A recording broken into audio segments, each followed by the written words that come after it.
State spokes person हैं, और मेरे बाएं तरफ अमित पासवान जी हैं, ये भी स्पोक्स पर्सन हैं। और जैसा कि आप सब जानते हैं 25 तारीख को दिल्ली में नीति आयोग की बैठक हुई थी, जिसमें प्रधानमंत्री जी शामिल थे और बिहार के हिंदुस्तान के कई मुख्यमंत्री शामिल हुए। बहुत ही इम्पोर्टेंट मीटिंग थी, लेकिन हमारे मुख्यमंत्री जी दिल्ली जाने के बावजूद इस अहम मीटिंग में शामिल नहीं हुए, और उन्होंने कहा कि हम इस मीटिंग में शामिल होने के लिए नहीं आए हैं, हम एनडीए की मीटिंग में शामिल होने के लिए दिल्ली आए हैं, जो कि कल थी 26 तारीख को। अब सवाल ये है कि अब जब आप इतनी इम्पोर्टेंट मीटिंग हो रही है, बिहार एक पिछड़ा दबा कुचला बीमारू राज्य है, आप उसके मुख्यमंत्री हैं, मुखिया हैं, आप इतनी अहम मीटिंग में नहीं जाते हैं, तो आप बिहार का विकास पुरुष कैसे हैं भाई? बिहार के आपको वहाँ रखना चाहिए था, बिहार की हालत को रखना चाहिए था, बिहार की तरक्की की बात करनी चाहिए थी, और आप उस अहम मीटिंग में शामिल ना हो करके एनडीए की जो एक प्राइवेट मीटिंग है आप उसमें शामिल होते हैं कि 2-4 सीट और ज़्यादा मांग ली जाए। तो इससे नीतीश कुमार की नीयत का भी पता चलता है कि ये बिहार की, ना बिहार के लोगों की, ना बिहार के युवाओं की इन्हें चिंता है तो बस अपने कि इन्हें 2-4, 10, 5 सीट ज़्यादा मिल जाए। और इस बात का दूसरा पहलू ये है कि इससे साफ जाहिर होता है कि नीतीश कुमार जी मानसिक और स्वास्थ्य के हिसाब से बिल्कुल सही नहीं है, बीमार हैं। और प्रशांत किशोर जी ये बात हमेशा बोलते रहते हैं कि नीतीश कुमार मानसिक हालत भी उनकी ठीक नहीं है और उनकी शारीरिक स्वास्थ्य भी जो है बिल्कुल सही नहीं है। तो ऐसे बीमार व्यक्ति के हाथ में बिहार है, और इसमें बीजेपी का भी उतना ही कसूर है जितना जेडीयू के लोगों के नेताओं का कसूर है कि नीतीश कुमार जी जैसे बीमार को बिहार के मुखिया के तौर पर बैठाया गया है। बताइए कि जो आदमी बीमार होगा वो बिहार की तरक्की क्या करेगा? जाहिर सी बात है कि इनको हमेशा झाड़ पोछ करके डेंटिंग पेंटिंग कर करके लाया जाता है लोगों के सामने, और तब भी नीतीश कुमार ऐसी कोई ना कोई हरकत कर देते हैं जिससे पता चलता है कि ये मानसिक तौर पर बिल्कुल भी स्वस्थ नहीं है। किसी के सर पर गमला रख दिया, राष्ट्रीय गान हो रहा है तो वहाँ कुछ अनाप शनाप हरकतें करने लगे, तो अक्सर भीड़ में ये कुछ ना कुछ ऐसी हरकत कर डालते हैं जिससे इनकी हालत का पता चलता है।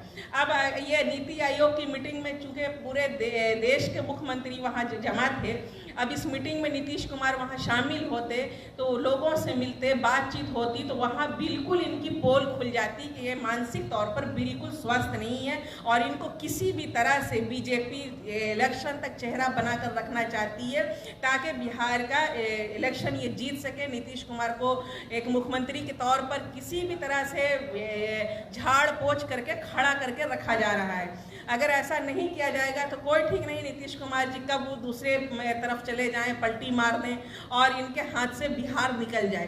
तो ये तमाम चीज़ें बिहार के हित में नहीं हैं। आप ये गौर कीजिएगा कि ये सारी चीज़ें चाहे एनडीए के जितनी भी पॉलिसीज़ हैं या नीतीश कुमार को मुख्यमंत्री बनाने के तौर पर भी आप देखिएगा तो बिहार के तरक्की के लिए कोई भी काम नहीं है, सिवाय इन लोगों को अपना हित चाहिए, अपना हित साधने के लिए ही ये सारे काम करते हैं। आगे की बात हमारी प्रवक्ता सोनाली जी करेंगी। आप लोग कच्छप गति से बढ़ रहे हैं क्या? कछुए की क्या? देखिए, सबसे पहली बात कि आपके सवाल का ये जवाब दे दूं कि आप हिस्ट्री उठा करके देख लीजिए, बिहार ही नहीं पूरे हिंदुस्तान की तारीख उठा करके देख लीजिए कि 2 अक्टूबर को हमारी पार्टी बनी है और 7 से 8 महीने में आज तक किसी पार्टी का भी रिकॉर्ड रहा कि वो छठ फ्रंट नहीं बन पाई है। जन सुराज वाहिद ऐसी पार्टी है कि इतने कम समय में मजबूती के साथ खड़ी है और एक तीसरा विकल्प जनता के सामने आकर खड़ी हुई। बताइए कोई मिसाल आपके सामने है ऐसी किसी पार्टी का? लोगों जेडीयू हो, आरजेडी हो, तमाम पार्टी, बीजेपी हो, एक अरसा लगा है 15 साल, 20 साल, 30 साल जमीन पर इन लोगों ने रगड़ा है, उसके बाद जाकर के अपना अस्तित्व बनाने में कामयाब हुए हैं। लेकिन जन सुराज वाहिद एक ऐसी पार्टी है, प्रशांत किशोर जी की पदयात्रा का असर इतना हुआ जनता के ऊपर कि जमीन पर आग लग चुकी है, लोगों के जहनों में अब बदलाव की शब्द गूंजने लगा है। इससे पहले आपने बदलाव का शब्द सुना था? जनसुराज के आने के बाद, प्रशांत किशोर के आने के बाद ही ये शब्द बदलाव का बिहार के हर नागरिक पर, हर युवा की जुबान पर है। अब ये बदलाव जो है, ये जो आग लगी थी जमीन पर प्रशांत किशोर जी ने जो चिंगारी लगाई थी, अब वो शोला बन चुकी है और ये आप शोला देखेंगे इलेक्शन में। तो इसका रिजल्ट बहुत ही आपको जो है अचंभित करने वाला होगा और जनसुराज एक बहुत मजबूत विकल्प के तौर पर एक लोगों के लिए एक नई आशा की किरण बन करके जनसुराज हमारे सबके सामने आया है। क्या जरूरी है कि मुख्यमंत्री नीति आयोग की बैठक में जाएगा? हाँ, ये जरूरी है और ये लिखा हुआ है, लिखा तो कुछ भी नहीं है। आप जब राजनीति में आते हैं तो अब जो भी पॉलिसी बनाते हैं, जो भी डिसीजन लेते हैं, अपनी बुद्धि विवेक से डिसीजन लेते हैं। और मैंने पहले भी कहा, ये मूव आपकी प्राथमिकता क्या है उसको दर्शाता है। आपको लगता है कि इंटरनल पार्टी से नेगोशिएशन ज्यादा इम्पोर्टेंट है, देश या राज्य के विकास के ऊपर है, तो आपने ये चूज किया। तो हमारा यही तो कहना है कि आप किस चीज को कहाँ महत्व दे रहे हैं। आपको लग रहा है राजनीतिक तौर पे ये प्रॉफिटेबल नहीं है अभी। हमें लगता है जितना समय है लेकिन आपको पता है ना कि